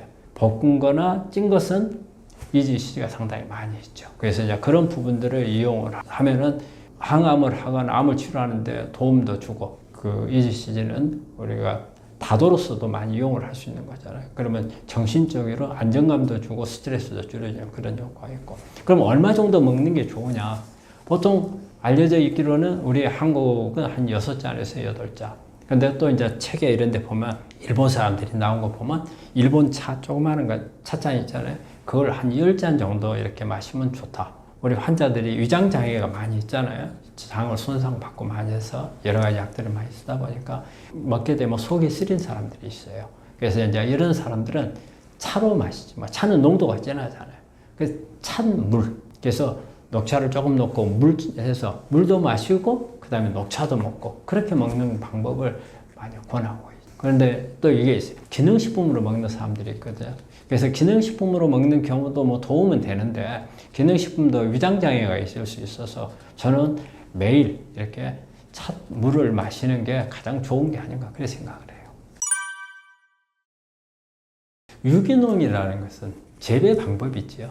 그 식물이 가지고 있는 성분은 아니잖아요. 그런데 이제 우리가 유기농, 그러면 항암식단 이렇게 결부를 시키려고 하는데 그거는 아니고, 그래서 우리가 항암식단이라고 하는 것은 뭐예요? 항암식단은 대개 이제 채식 있잖아요. 그리고 채식 중에서도 그 식물이 가지고 있는 껍질에 있는 파이토케미칼들, 그 다음에 그 안에 있는 식이섬유들, 이런 부분들을 이제 이용하는 게 항암인데, 그 우리가 이제 그런 것을 많이 먹을수록 좋잖아요.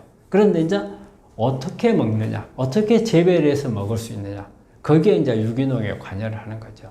여기에다 농약 같은 게 많이 묻어 있으면 우리 몸에 어떤 환경 호르몬이라든지 이런 부분들이 안 좋을 거고, 그 다음에 그 비료라든지, 그 다음에 뭐 제초제로 쓴다든지, 또 아니면은 그 GMO라든지 이런 상태에서 내 몸에 들어왔을 때는 이게 아무리 좋은 성분이 많이 있어도 이게 우리 몸에 유해하기 때문에 암에는 나쁜 영향을 줄 수가 있다. 그래서 유기농이 필요한 거지, 유기농 자체가 항암 음식은 아니라는 거예요. 그러면 우리가 이제 그러면 어떻게 해야 되느냐? 항암 음식인 음식을 먹되 가능한 유기농 재배를 해서 먹는 게 좋은데 딱 똑같은 건 아니니까 만약에 내가 유기농은 상당히 비싸잖아요. 비싼데 내가 유기농을 먹기 어려워. 근데 나 항암 음식을 먹어야 되겠어. 그럴 때는 그러면은 유기농하고 항암 음식하고 똑같이 쓴다면 먹을 수가 없잖아요. 그렇기 때문에 유기농을 어떻게 해? 그럴 경우에는 씻는 방법을 뭐 이렇게 여러 가지 뭐 식초로 쓴다든지 아니면 다양한 방법들을 이용해서 한다든지 그래서 최대한 이 오염이 안 되게끔 해서 먹는 방법을 찾는다는 것은 그렇게 하는 방법들이 좋을 거니까 일단 뭐냐면 유기농하고 항암 음식이라는 것을 동등하게 봐서는 안 된다는 거예요. 이게 이제 항암 치료 효과를 이제 올린다는 것은 사실 이제 내성을 이제 줄여주기 위한 이제 이런 방법들을 이제 동원하는 것을 말하죠. 그러면 항암 때 제일 내성이 잘 오는 것은 우리가 그 안에 어떤 그 물질들이 만들어져요. 그 중에서도 이제 NF-카법이라는 이게 이제 우리 염증성 물질이거든요. 그래서 염증성 물질인데 암에도 영향을 줘서 암이 좀 더 악성으로 가게끔 유도를 하고 줄기세포 같은 것을 만들기도 하거든요. 그래서 이제 이런 부분들을 억제시켜주는 이제 어떤 기능식품이나 식품들이 어떤 게 있냐면요. 아까 말한 우리 녹차 있죠. 이지시지. 이것도 이제 거기에 해당이 되고. 그 다음에 양파 속에 많이 들어있는 케르세친이라든지, 그 다음에 콩 속에 들어있는 제니스틴이라든지, 그 다음에 강황. 이제 이런 부분들이 그런 부분들을 막아주기 때문에 항암을 할 때 그런 부분들을 같이 써주면 좋겠고. 그리고 항암제가 우리 몸에 들어와가지고서 어떤 빨리 순환을 시키고 효과를 보고 빨리 빠져나갈 수 있도록 하는 게 도움이 되기 때문에 물 같은 것을 상당히 이제 많이 마시는 게 좋겠고. 그리고 어떤 양념류 같은 것을 잘 먹는 게 좋다고 그랬잖아요. 그런 부분들. 그리고 중요한 것은 우리 항암제가 이 몸 안에서 산화물을 엄청 많이 만들어내거든요. 산성화를 막아줘야 돼.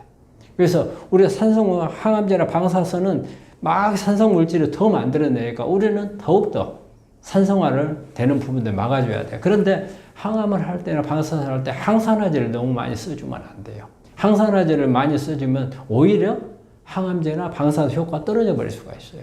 그런데 산성화를 막아야 하잖아요. 그러면 그때 막을 수 있는 방법이 어떤 게 있냐면 되게 폴리페놀이라는 파이토케미칼들 이런 부분들을 이용을 해서 우리 EGCG라든지 카테킨이라든지 탄닌이라든지 플라보노이드 이런 부분들을 가지고서 막아주는 그런 방법이 있고 그 다음에 이제 미네랄을 써가지고 암세포 주변에 산성화를 막아주는 그런 부분들을 이용하면 훨씬 더 항암 효과가 많이 날 거고 또 하나 가장 중요한 게 하나 있어요. 뭐냐면 이게 장 문제예요. 장. 항암을 쓸 때 가장 내성이 잘 오는 게 장이 나빴을 때 내성이 잘 와요. 그래서 장을 좋게 만들어줘야 돼. 그러면은 항생제 같은 거 우리가 수술하면 항생제 같은 거 많이 쓰잖아요. 그러면은 그 손상되어 있는 부분들을 개선해 주기 위해서는 유산균 체제 같은 거 많이 넣어주고 특히 면역 항암제를 한다는 경우에는 특히 더 그래요. 면역 항암제는 장하고 엄청 많이 관계가 있어요. 그래서 그렇게 장 기능을 개선시켜주는 이런 방법들이 항암제가로 인한 그 내성을 막아주는 그런 방법들이 돼요. 제가 볼 때는 항상 저는 이제 가장 강력한 것은 고구마를 꼽아요.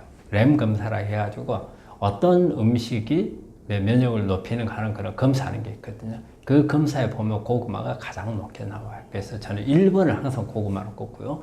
그 다음에 우리 이제 여러분들이 가장 잘 아는 마늘. 예, 마늘 속에는 알리신이라는 게 있고 면역도 올리고 항암 직접적으로 암세포를 죽이는 이런 기능이 있고 그 다음에 이제 생강.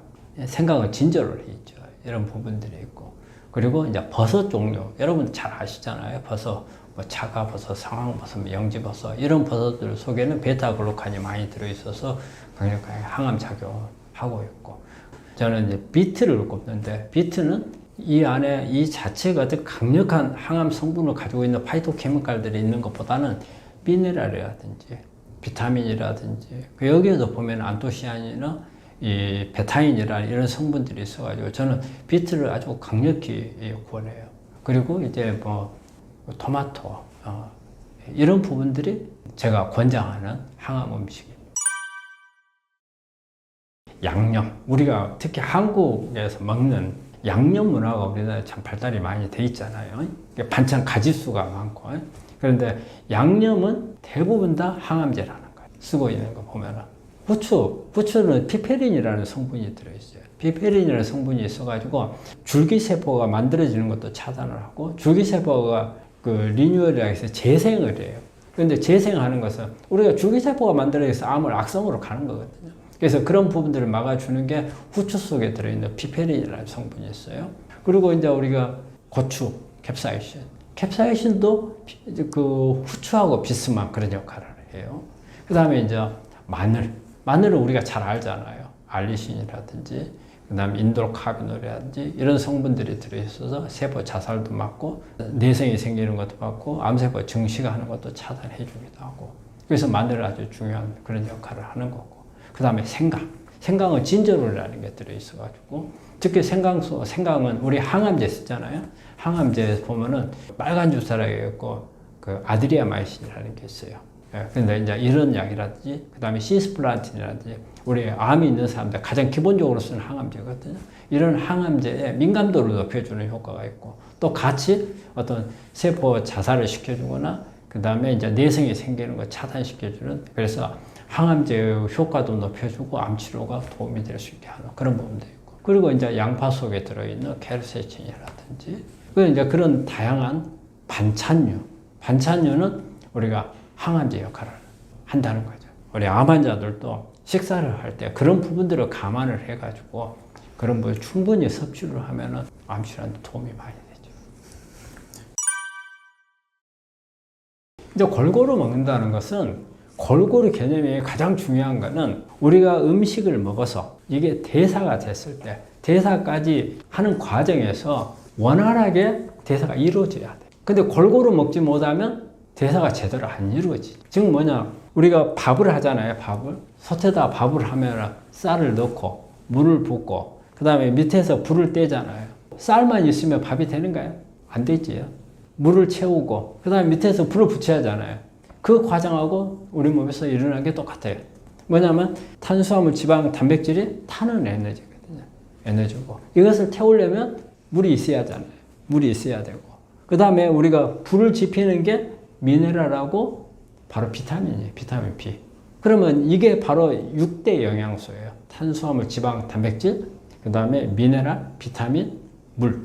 이 6대 영양소. 이게 고루 있어야 제대로 된 대사가 일어난다고 말이에요. 그런데 우리가 대부분 다 요즘에 먹고 있는 음식들이 이게 미네랄이나 비타민이 별로 없어요. 그리고 물은 또 뭐예요? 탄산음료를 주로 마신단 말이에요. 그렇기 때문에 이런 제일 중요한 비타민, 물, 미네랄 이게 부족한 것은 그게 빠지면 골고루가 아니다 그 말이지. 그걸 같이 해야 되고 그 다음에 영양소 중에서 자 우리가 일반적으로 음식을 먹는 경우에는 6대 2대 2 이렇게 탄수화물이 6, 지방이 2, 그 다음에 단백질이 2. 그런데 암 환자에서 골고루를 하면 저는 이제 좀 바꾸자는 거예요. 2대 6대 2. 즉 탄수화물이 2, 지방이 6, 그 다음에 단백질이 2, 그리고 미네랄, 비타민, 그리고 물 이런 부분들이 같이 그게 이제 골고루 음식이라고 우리 암 환자에서의 골고루 음식이라고 생각할 수가 있지. 우리가 이제 불면증 치료가 그렇게 이제 간단하지는 않아요. 그리고 우리 암 환자들이 워낙 불면증을 많이 가지고 있는데 제 1번은 스트레스를 제거해 주는 거, 스트레스를 이렇게 이제 제거해 주려면 암으로 인해서 내가 어떤 앞으로 문제가 되지 않겠다는 것을 인식시켜 주는 이런 방법들, 어떤 교육적인 거, 통계 자료를 설명해 주거나 미래의 어떤 치료법이라든지 이런 부분들에 대해서 환자가 인식을 하고 고무가 될 수 있는 그런 부분들이 있어야 되고 그 다음에 생활 습관에서 고쳐야 될 부분이 있어요. 생활 습관에서 고쳐야 될 부분은 일단은 잠이 안 오는데 침대에서 오랫동안 누우시면 더 잠이 안 와요. 그래서 말이 그래요. 누워서 5분 안에 잠이 들겠다는 그게 없으면 바로 일어나라는 거예요. 일어나서 자기 어떤 업무를 한다든지 하고 다시 졸리운 증상이 있을 때 그때 들어가서 누우라는 거. 그리고 우리 되게 이게 불면증이 있는 사람들이 저녁에 잠을 못 자니까 아침에 빨리 안 일어나요.